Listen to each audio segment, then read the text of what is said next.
નમસ્કાર મિત્રો, અમારી ચેનલમાં નવા છો તો ચેનલ સબસ્ક્રાઇબ કરજો, વિડીયોને લાઇક કરી અને કોમેન્ટમાં હર હર મહાદેવ જરૂર લખજો। તો ચાલો આજનો વિડીયો ચાલુ કરીએ।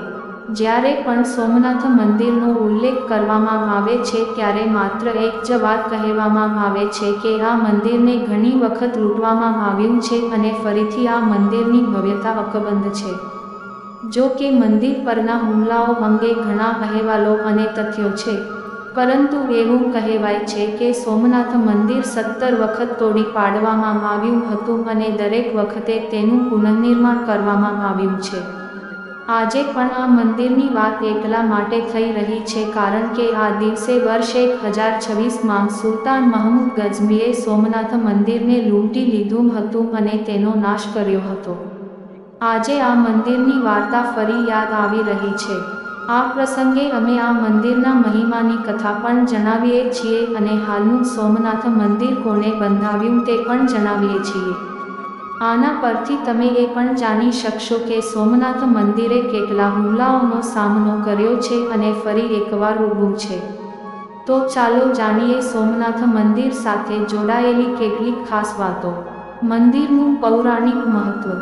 સોમનાથ ભારતના 12 જ્યોતિર્લિંગોમાં પ્રથમ છે। સ્કંદ પુરાણ, શ્રીમદ ભાગવત, શિવપુરાણ જેવા પ્રાચીન ગ્રંથોમાં તેનો ઉલ્લેખ છે। એક સરકારી વેબસાઇટ પર મંદિર વિશે આપવામાં આવેલી માહિતીમાં લખ્યું છે કે શિવપુરાણ અને નંદી પુરાણમાં શિવે કહ્યું છે કે હું દરેક જગ્યાએ હાજર છું, ખાસ કરીને જ્યોતિર્લિંગના 12 સ્વરૂપો અને સ્થાનોમાં।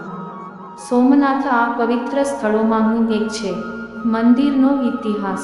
એ જ અહેવાલ મુજબ એવું માનવામાં આવે છે કે દરિયા કિનારે આવેલું સોમનાથ મંદિર 4 તબક્કામાં ભગવાન સોમે સોનાથી, રવિએ ચાંદીથી, ભગવાન શ્રી કૃષ્ણએ ચંદનથી અને રાજા ભીમદેવે પથ્થરોથી બનાવ્યું હતું। ઐતિહાસિક તથ્યો દર્શાવે છે કે 11મી થી 18મી સદી દરમિયાન ઘણા મુસ્લિમ હુમલાખોરો દ્વારા તેના પર ઘણી વખત હુમલો કરવામાં આવ્યો હતો। જો કે લોકોના પુનઃનિર્માણના ઉત્સાહ સાથે આ મંદિર દર વખતે ફરીથી બનાવવામાં આવ્યું હતું। વધુ એક અહેવાલ મુજબ આરબ પ્રવાસી અલ બેરૂનીએ તેમના પ્રવાસ વર્ણનમાં ગુજરાતના વેરાવળ બંદરમાં સ્થિત આ મંદિરનું વર્ણન લખ્યું હતું। આનાથી પ્રભાવિત થઈને મહમૂદ ગઝનીએ સોમનાથ મંદિર પર હુમલો કર્યો, તેની સંપત્તિ લૂંટી લીધી અને તેનો નાશ કર્યો। આ પછી ગુજરાતના રાજા ભીમ અને માલવાના રાજા ભોજે તેનું પુનઃનિર્માણ કરાવ્યું। 1297માં જ્યારે દિલ્હી સલ્તનતે ગુજરાત પર કબજો કર્યો ત્યારે તેને ફરીથી તોડી પાડવામાં આવ્યું। સોમનાથ મંદિરના પુનઃનિર્માણ અને વિનાશની પ્રક્રિયા ચાલુ રહી। સોમનાથમાં બીજું શિવ મંદિર વલ્લભીના યાદવ રાજાઓએ 649 એડીમાં બંધાવ્યું હતું। આ ઉપરાંત ગુર્જર પ્રતિહાર વંશના રાજા નાગભટ્ટ દ્વિતીય, ચાલુક્ય રાજા મૂલરાજ, રાજા કુમારપાલ, સૌરાષ્ટ્રના રાજા મહિપાલ જેવા રાજાઓએ ઘણી વખત તેનું નિર્માણ કર્યું હતું। ગઝની ઉપરાંત સિંધના ગવર્નર અલ જુનૈદ, અલાઉદ્દીન ખિલજી, ઔરંગઝેબે તેને તોડી પાડ્યું હતું। ઇતિહાસકારો કહે છે કે સોમનાથ મંદિર 17 વખત નષ્ટ થયું છે અને દરેક વખતે તેનું પુનઃનિર્માણ કરવામાં આવ્યું છે। હાલનું મંદિર કોણે બંધાવ્યું? જો કે હવે જે મંદિર ઊભું છે તે ભારતના ગૃહપ્રધાન સરદાર વલ્લભભાઈ પટેલ દ્વારા 1947 પછી બનાવવામાં આવ્યું હતું અને 1 ડિસેમ્બર 1995ના રોજ ભારતના રાષ્ટ્રપતિ શંકર દયાલ શર્માએ તેને રાષ્ટ્રને સમર્પિત કર્યું હતું।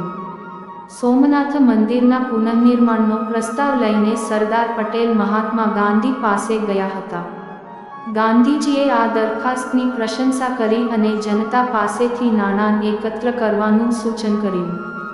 સરદાર પટેલના અવસાન બાદ મંદિરના પુનઃનિર્માણનું કામ કે એમ મુનશીના માર્ગદર્શન હેઠળ પૂર્ણ થયું હતું। મુનશી તે સમયે ભારત સરકારના અન્ન અને નાગરિક પુરવઠા મંત્રી હતા।